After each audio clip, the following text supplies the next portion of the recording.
नमस्कार। आज हम लोग ग्रहों के बल के बारे में चर्चा करेंगे, जो भारतीय वैदिक ज्योतिष संस्थानम वाराणसी द्वारा प्रस्तावित ज्योतिष विद्या विशारद पाठ्यक्रम के प्रथम पाठ के पेज नंबर 73 पर वर्णित है।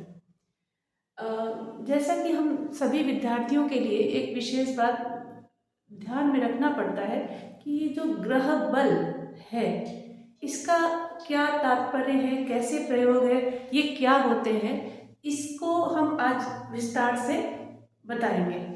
अब इसमें विशेष बात क्या होती है कि ग्रह बल कितने प्रकार के होते हैं। तो आज के पाठ में मैं विद्यार्थियों से निवेदन करती हूँ कि वह लिखना, कॉपी पेन लेकर वो लिखें सारी बातों को। वैसे पाठ्यक्रम में दिया हुआ है, इसको समझना अति आवश्यक होता है। ग्रह बल 6 प्रकार के होते हैं। इनका प्रयोग कैसे करना चाहिए इसको पहले मैं बता देती हूँ।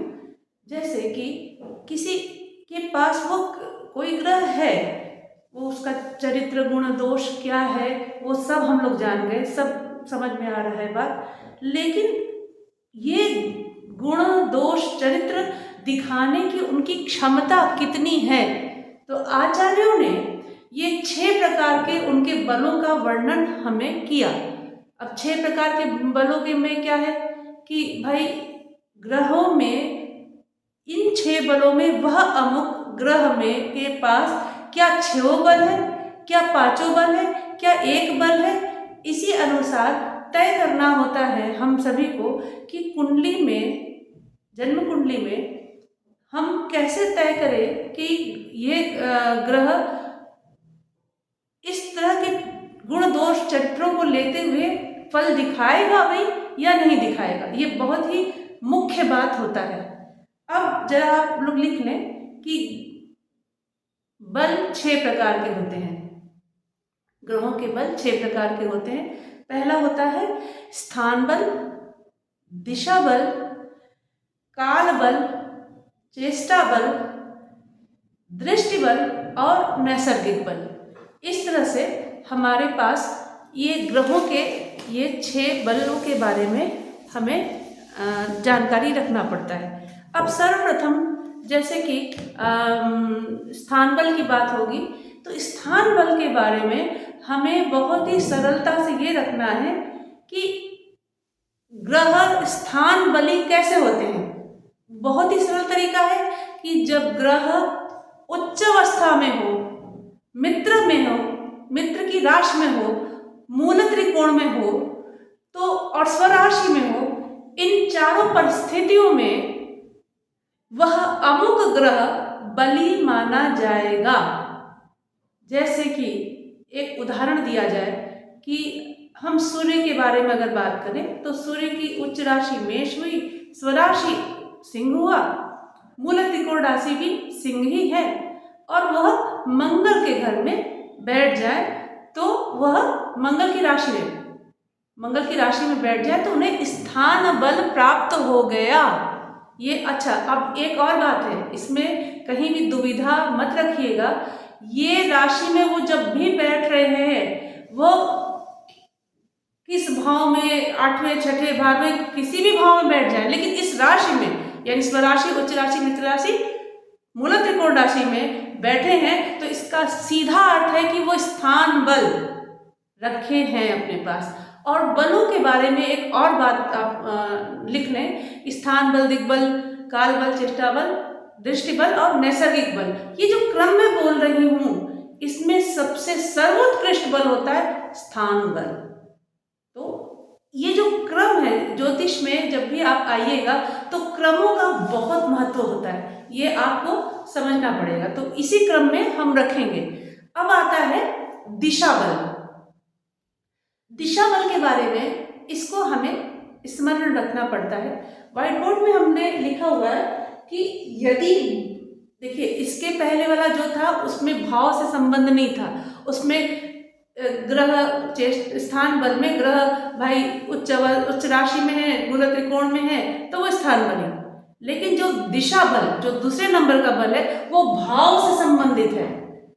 यहाँ देखिए, बुध गुरु का प्रथम भाव या लग्न में होना, चंद्रमा शुक्र का चतुर्थ में होना, सप्तम भाव में शनि का होना और दशम भाव में सूर्य और मंगल का होना, चाहे वो किसी भी राशि में है, वो दिशा बल, दूसरे नंबर के बल को प्राप्त हुए है। अच्छा, अब तीसरा बल आता है काल बल। काल बल को जैसे कि आप समझ लें कि रात्रि और दिवा दो की बात चलती है, तो रात्रि में चंद्रमा मंगल शनि, इनको अगर कोई जातक रात्रि में जन्म लेता है तो वो स्वतः से चंद्रमा मंगल शनि उसका शक्तिशाली या काल बल की प्राप्ति उसको हो गई। और कोई भी जातक जन्म दिन में लेता है तो उसका सूर्य बुध गुरु शुक्र वो बलि माने जाएंगे, उसको काला बल तीसरे नंबर का बल मिला हुआ है, प्राप्त है। तो इसको आप बहुत भारी ना लें, इसको ऐसे समझ लें कि पाप ग्रह रात्रि में शक्तिशाली काल बल को प्राप्त होते हैं और शुभ ग्रह जो है वो दिन में अगर कोई जातक जन्म लेता है तो वो बलि उनको तीसरे नंबर का बल प्राप्त हो गया। अब आता है चौथे नंबर का बल चेष्टा बल। चेष्टा बल का बहुत सरल तरीका है, इसको अगर समझा जाए तो जब सूर्य देव मकर से लेकर मिथुन राशि तक हो, किसी भी भाव में, मैं बार बार दोहरा रही हूँ, मकर कुंभ मीन मेष वृष मिथुन, इसमें किसी भी राशियों में किसी भी भाव में हो, उनको तत्काल में चेष्टा बल प्राप्त हो रहा है, मिल रहा है। अब चंद्रमा के बारे में भी यही शर्त है कि भाई चंद्रमा भी जब इन्हीं राशियों में हो तो चेष्टा बल ही होता है। अब क्या करना है कि इसके अतिरिक्त शेष जितने ग्रह बचे हैं, मंगल बुध गुरु शुक्र शनि, इनको कब चेष्टा बल मिलता है?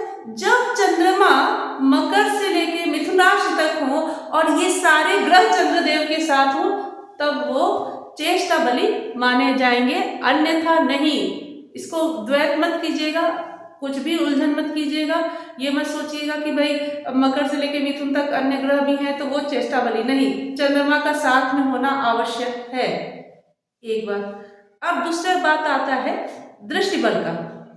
दृष्टि बल बहुत ही सरल है। जब जब पाप ग्रहों पर शुभ ग्रह की दृष्टि पड़ गई तो वह दृष्टि बल प्राप्त हो जाता है, इसमें कहीं भी कोई दिक्कत नहीं है। थोड़ा सा आप पूर्व के वीडियोस या पूर्व पाठ में देखें कि बल वो दृष्टि ग्रह दृष्टि किसके किसके पास है, क्या है, पूर्व में चर्चा है, वीडियो में विस्तार हो जाएगा, इसलिए चर्चा नहीं कर रही हूँ। अब आपकी बार आता है एक बहुत महत्वपूर्ण बल की बात करने जा रही हूँ, वह है नैसर्गिक बल। इसको लिखेंगे आप। नैसर्गिक बल में क्या होता है? सर्वप्रथम नीचे के क्रम से मानते हैं कि शनि से ज्यादा शक्तिशाली मंगल, मंगल से बुध, बुध से गुरु, गुरु से शुक्र, शुक्र से चंद्र, चंद्र से सूर्य सबसे ज्यादा बलि माने जाते हैं। अब ये नैसर्गिक बल का इतना सुंदर उपयोग होता है, इसको ऐसे समझ लीजिए, अगर नैसर्गिक बल को करना सीख जाएंगे तभी षड बल के बारे में, जो ग्रहों के 6 बल हैं, उनका हम निर्णय दे पाते हैं। नैसर्गिक बल का उपयोग कैसे करते हैं? मान लीजिए ऐसी अवस्था आ रही है कि पूर्वोक्त 5 बल 2-2 ग्रहों के मिल गया और ये समस्या फंस रही है कि इन दोनों में कौन सर्वश्रेष्ठ है, कौन बलि है, क्योंकि दोनों को समान रूप से बल प्राप्त है। तो हम कहेंगे कि नैसर्गिक बल में जो उससे ऊपर बलि है उसको ही हम बलि मान लेंगे। मैं उदाहरण दे देती हूँ। जैसे मैंने कहा कि किसी में मंगल और गुरु, इन दोनों को पहले क्रम लिख लीजिएगा। शनि सबसे नीचे, मंगल उससे ऊपर, बुध उससे ऊपर, गुरु उससे ऊपर, शुक्र ऊपर से ऊपर, चंद्रमा उससे ऊपर, सूर्य उससे ऊपर। तो किसी चार्ट में मंगल और गुरु दोनों को 5-5 बल, स्थान बल, दिग्बल, काल, चेष्टा बल और दृष्टि बल प्राप्त है। तो इन दोनों में से, मंगल और गुरु में से भी, दोनों में से कौन ज्यादा शक्तिशाली माना जाएगा? बहुत सरल है, गुरु, क्योंकि नैसर्गिक बल गुरु को मिल रहा है। क्यों? क्योंकि वो सदैव श्रेष्ठ है। इस तरह से जब हमें ग्रहों के बल के बारे में जब तक हम नहीं समझेंगे तब तक फलादेश करना बहुत ही बाधा बनती है। अच्छा, एक और बात है कि फल के बारे में जब हम चर्चा करते हैं तो ये बलों का प्रयोग, बलों को जानना आवश्यक है। अब बल का कैसे उपयोग करते हैं यह भी हमें समझना चाहिए। अगर ग्रहों के पास ये पूर्वोक्त षड बल नहीं है या ये षड बलहीन ग्रह है तो वही ग्रह पाप फल देते हैं, चाहे वो कोई भी ग्रह हो। और एक बात आप सभी विद्यार्थियों को अपने कंठ में रखना चाहिए, स्मरण में रखना चाहिए कि प्रत्येक ग्रहों के पास अपना शुभ ग्रह शुभ फल और पाप फल देने की क्षमता होती है। बहुत सी परिस्थितियां बनती हैं जिनमें से यह एक प्रमुख परिस्थिति है कि क्या वह जिस ग्रह के बारे में हम बात कर रहे हैं कि योग कारक है, राजयोग कर रहा है, जब बातें फंसती हैं तो उस समय ये देखना परम आवश्यक है कि ग्रह के पास ये षड बलों में कितने बल है। तो ये आपसे निवेदन है, इसको समझिए और इसको लिख कर याद रखिए। जितना इसको याद रखिएगा उतना अच्छा। और इसको याद रखने में एक और प्रमुख बात आपको याद करना होगा, ग्रह मैत्री यदि आप याद रख लेते हैं, दूसरा ग्रहों की उच्च अवस्था, नीच अवस्था, मूल त्रिकोण और स्वराशि, इसको जितना अभ्यास कीजिएगा ये ग्रह बल आपको बहुत बहुत आसानी से, बहुत सुविधा से पता लग जाएगा और इस तरह से आप बहुत ही सूक्ष्म और सटीक फलादेश कर पाइएगा। अभी के लिए इतना ही, शेष अन्य वीडियोस में आएंगे। नमस्कार।